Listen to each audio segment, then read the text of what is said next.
Bienvenue dans la tête des tueurs. Je suis Quentin Bernard et ensemble nous allons plonger dans les récits les plus sombres et captivants des crimes en série qui ont marqué l'histoire. Bienvenue dans la tête des tueurs. Dans la tête de Michael Stone. Aujourd'hui nous allons plonger dans un concept fascinant et troublant, l'échelle du mal. Imaginée par le psychiatre Michael Stone, cette échelle est une tentative pour classer les criminels selon la gravité de leurs actes, du plus ordinaire au plus abominable. Mais peut-on vraiment quantifier le mal ? Peut-on réduire la complexité des motivations humaines à un simple chiffre ? À travers cet épisode, nous explorerons les 22 niveaux de l'échelle du mal, de ceux qui tuent par passion ou dans un accès de colère, aux tueurs en série les plus sadiques et impitoyables. Nous verrons comment cette échelle, à la fois fascinante et controversée, a été construite et les débats qu'elle a suscités parmi les criminologues et les psychologues.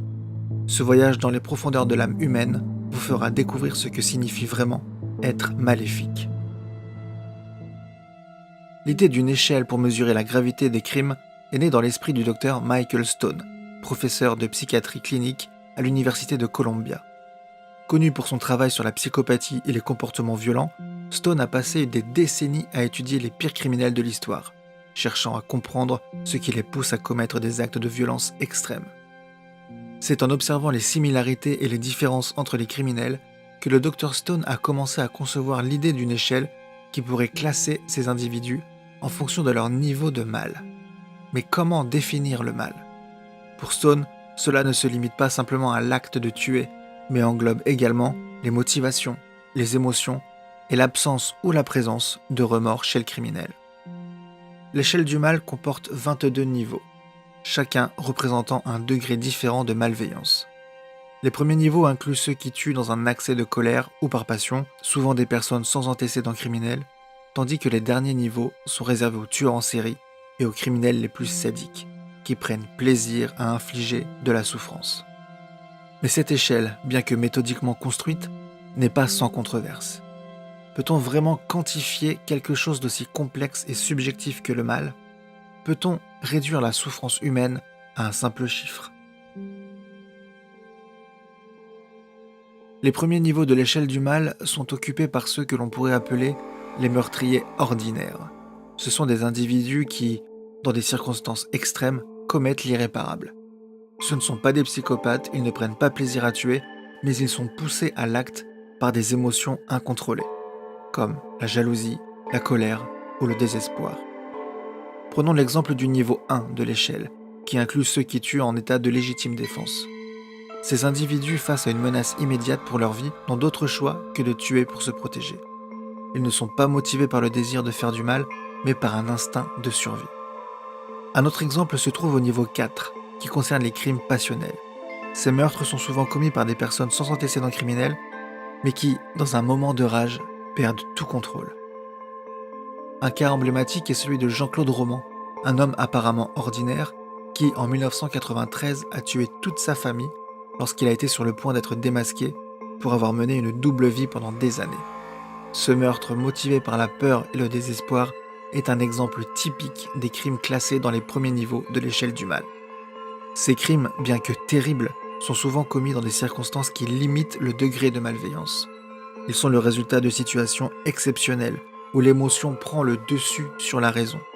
Et pour ces criminels, le meurtre est une tragédie autant qu'un crime, et ils sont souvent rongés par la culpabilité par la suite. En progressant sur l'échelle du mal, nous arrivons au niveau intermédiaire, où l'intention et la planification commencent à jouer un rôle plus important dans la gravité du crime. Ici, nous trouvons des individus qui tuent sans émotion apparente, souvent pour des motifs pragmatiques ou dans le cadre de leur profession. Ils ne ressentent peut-être pas de plaisir à tuer, mais ils n'ont aucun remords à le faire.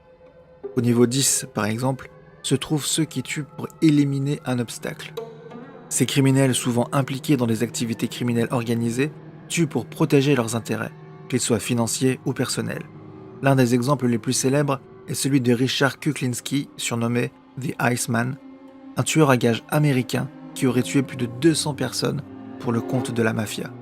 Kuklinski n'était pas un sadique, mais il tuait sans hésitation et sans remords, simplement parce que c'était son travail. Le niveau 13 est occupé par des tueurs qui tuent dans un accès de colère, mais qui ont une histoire de violence. Ces individus, contrairement à ceux des premiers niveaux, ont souvent un passé criminel et une propension à la violence. Les crimes ne sont pas nécessairement prémédités, mais ils ne sont pas non plus totalement impulsifs. Ils sont le résultat d'une personnalité violente qui voit le meurtre comme une solution acceptable à un problème. À ces niveaux, le mal commence à se manifester de manière plus froide et calculée. Ces criminels ne sont pas motivés par la passion ou l'émotion, mais par des considérations pratiques et des traits de caractère profondément enracinés. Ils ne ressentent aucun remords pour leurs actions, ce qui les place plus haut sur l'échelle du mal. Les niveaux supérieurs de l'échelle du mal sont réservés aux criminels les plus terrifiants de l'histoire, les tueurs en série sadiques. Ces individus ne se contentent pas de tuer, ils prennent plaisir à infliger de la douleur et de la souffrance à leurs victimes. Pour eux, le meurtre n'est pas un acte pragmatique ou passionnel, c'est une source de satisfaction personnelle, une manière de se sentir puissant. Au niveau 17, on trouve des criminels qui, bien que sadiques, sont encore motivés par des émotions telles que la rage ou la vengeance. Un exemple célèbre est celui de Ted Bundy, un tueur en série qui a terrorisé les États-Unis dans les années 70. Bundy, qui a avoué avoir tué plus de 30 jeunes femmes, prenait un plaisir sadique à manipuler ses victimes, à les torturer et à les tuer. Cependant, certains experts estiment que sa violence était en partie motivée par des traumatismes d'enfance et un désir de vengeance contre les femmes, ce qui le place à un niveau légèrement inférieur à celui des tueurs purement sadiques. Le niveau 22, le plus élevé de l'échelle, est réservé aux tueurs en série les plus monstrueux, ceux qui tuent pour le plaisir de tuer, sans aucune autre motivation que leur propre satisfaction. Et ici, nous trouvons des criminels comme Jeffrey Dahmer, surnommé le cannibale de Milwaukee. Il a tué non seulement 17 jeunes hommes, mais les a également démembrés, violés et parfois mangés. Dahmer ne tuait pas par colère ou par vengeance, mais parce qu'il prenait un plaisir morbide à exercer un contrôle total sur ses victimes. Ces niveaux supérieurs de l'échelle du mal représentent l'incarnation même du mal. Ces criminels ne voient pas leurs victimes comme des êtres humains, mais comme des objets à exploiter pour leur propre plaisir. Ils sont souvent des psychopathes dépourvus d'empathie et de remords, et leurs crimes sont marqués par une cruauté inimaginable. Pour plus de précisions concernant chaque niveau d'agressivité, je vous invite à continuer la lecture de ce podcast après le générique de fin. Je passe en détail les 22 degrés de l'échelle du mal. L'échelle du mal du Dr Stone est une tentative audacieuse de classifier l'inimaginable, de mettre de l'ordre dans le chaos du mal humain. Bien que l'échelle du mal ait permis de mieux comprendre la nature de certains crimes et de certaines personnalités, elle reste un outil controversé. Certains critiquent son approche trop simpliste, arguant qu'elle ne prend pas en compte la complexité des facteurs sociaux, psychologiques et culturels qui influencent le comportement criminel. D'autres estiment qu'elle est un outil précieux pour les criminologues, les psychiatres et même pour le grand public, en offrant un cadre pour comprendre l'horreur des actes commis par certains individus. L'échelle du mal nous force à réfléchir sur la nature du mal, sur ce qui pousse certains individus à commettre des actes aussi atroces. Mais elle nous rappelle aussi que, derrière chaque crime, il y a des victimes, des familles brisées, une société qui cherche des réponses à l'inexplicable. J'espère que cette exploration de l'échelle du mal vous a éclairé sur la manière dont nous tentons de comprendre et de classer l'horreur. N'oubliez jamais que, derrière chaque chiffre, il y a des histoires humaines, des vies détruites et une quête de justice qui ne doit jamais s'arrêter. Nous venons de traverser ensemble les abîmes les plus sombres de l'esprit humain, explorant des mystères que beaucoup préfèrent laisser enfouis. Maintenant, alors que nous émergeons de ces ténèbres, je vous invite à prendre une profonde respiration et à retrouver un semblant de sérénité. Je suis Quentin Bernard et merci de m'avoir accompagné dans cette descente vertigineuse. Ce podcast est entièrement écrit et réalisé par moi-même, avec le soutien précieux de Jonathan Dyer. Merci à tous pour votre fidélité et à très bientôt pour une nouvelle plongée profonde et troublante dans la tête des tueurs.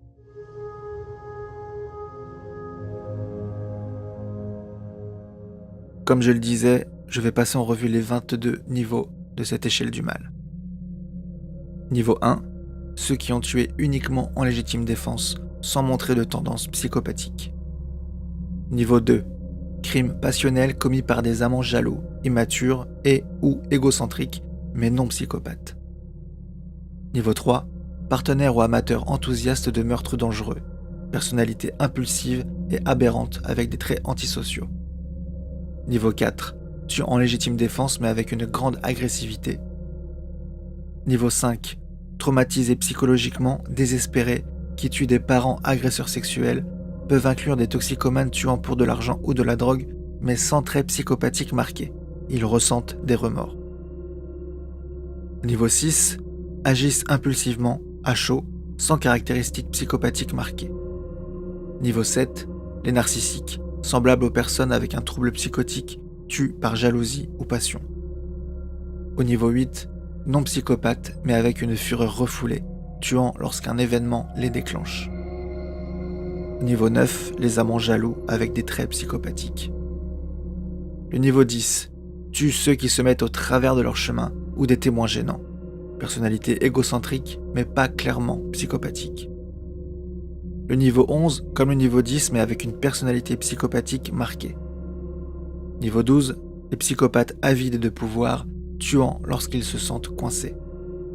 Niveau 13, les psychopathes furieux ayant perdu le contrôle. Niveau 14, conspirateurs psychopathes, égoïstes et impitoyables, tuant pour des bénéfices personnels. Niveau 15, les psychopathes commettant des homicides de masse, tuant froidement de nombreuses personnes en une journée de fureur. Niveau 16, les psychopathes multipliant des actes criminels, ne se contentent pas d'un seul meurtre et incluent des actes pervers. Niveau 17, les meurtriers sexuellement pervers et tortionnaires, tuant principalement pour ne pas être dénoncés. Niveau 18, les meurtriers torturant leurs victimes avant de les tuer, avec pour motivation principale le meurtre. Niveau 19, les psychopathes enclins au terrorisme, subjugation, viol et intimidation. Niveau 20, on retrouve les tortionnaires et tueurs psychotiques motivés principalement par la torture. Niveau 21, les psychopathes extrêmement intéressés par la torture, sans certitude d'avoir commis des homicides. Et enfin le niveau 22, tortionnaires extrêmes et meurtriers psychopathes, motivés principalement par la torture, incluant des tortures sexuelles, prolongées, suivies de meurtres.